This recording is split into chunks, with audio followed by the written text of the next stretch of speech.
So ఈ Samsung ఎం series ఫోన్స్లో మంచి ప్రాసెసర్, మంచి బ్యాటరీ, మంచి కెమెరా అండ్ మంచి డిస్ప్లే అండ్ లేటెస్ట్ డిజైన్ అయితే ఉండబోతుంది. సామ్సంగ్ మనలో చాలామందికి తెలిసిన మొబైల్ బ్రాండ్. ఒకప్పుడు మొబైల్ ఫోన్ కొనాలనుకుంటే అయితే అది నోకియా అయినా అయి ఉండాలి, లేదా సామ్సంగ్ అయినా అయి ఉండాలి. సో అలాంటి సామ్సంగ్ నుంచి మనం ఎక్స్పెక్ట్ చేసే ఫోన్స్ అయితే ఇప్పుడు రావట్లేదు. సో ఇప్పటికి కూడా ఫ్లాగ్షిప్లో సామ్సంగ్ నుంచి వచ్చే ఎస్ సిరీస్, నోట్ సిరీస్ ఫోన్స్కి ప్రతి ఇయర్ చాలామంది ఎదురు చూస్తూ ఉంటారు. మంచి ఫ్లాగ్షిప్ ఫోన్స్ని లాంచ్ చేసే సామ్సంగ్ నుంచి మంచి budget mobiles, mid range mobiles అయితే రావట్లేదు.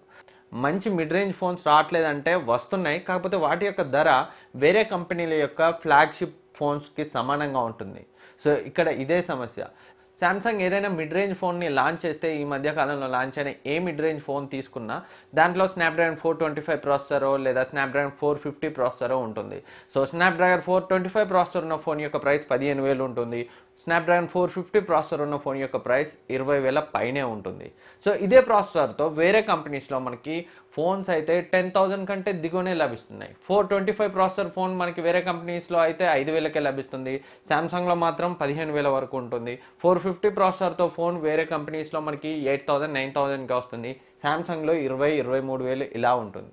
సో దీనికి కారణం వాళ్ళ బ్రాండ్ ఇమేజ్ కావచ్చు, వేరే ఏదైనా రీజన్ కావచ్చు. రీజన్ ఏదైనా బడ్జెట్ సెగ్మెంట్లో సామ్సంగ్ మొబైల్స్ అయితే అంత సేల్ అవ్వట్లేదు, ఎందుకంటే అవి వాల్యూ ఫర్ మనీ ఫోన్స్ కావు. ఆ బడ్జెట్లో మంచి వాల్యూ ఫర్ మనీ ఫోన్స్ అయితే వస్తున్నాయి.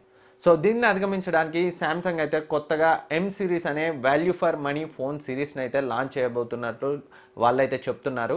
సో ఈ ఎం series phones, value for money phones budget సెగ్మెంట్లో వస్తాయి, మిడ్ రేంజ్ సెగ్మెంట్లో వస్తాయి.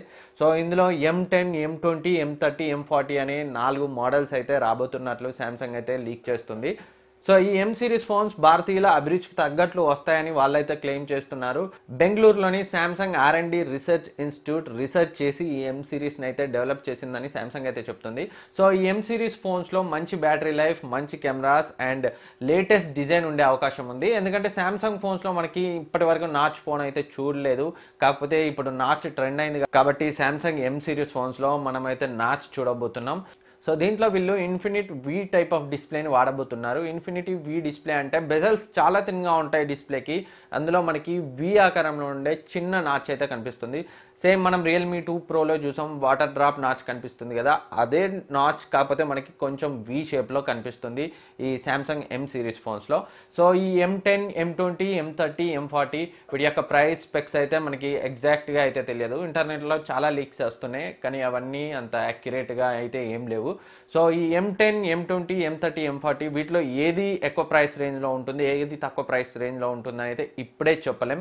కాకపోతే 2019లో మాత్రం సామ్సంగ్ నుంచి మంచి బడ్జెట్ ఫోన్స్, మంచి మిడ్ రేంజ్ ఫోన్స్, అవి కూడా వాల్యూ ఫర్ మనీ ఫోన్స్ని అయితే మనం చూడబోతున్నాం. సో వాళ్ళు చెప్తున్న దాన్ని బట్టి చూస్తే ఇవైతే value for money phones. Asus, Realme, Xiaomi వీటి నుంచి బడ్జెట్ మిడ్ రేంజ్ సెగ్మెంట్లో ఎదురయ్యే కాంపిటీషన్ని తట్టుకోవడానికే ఎం సిరీస్ ఫోన్స్ని అయితే లాంచ్ చేస్తున్నట్లు సామ్సంగ్ చెప్తున్న దాన్ని బట్టి తెలుస్తుంది.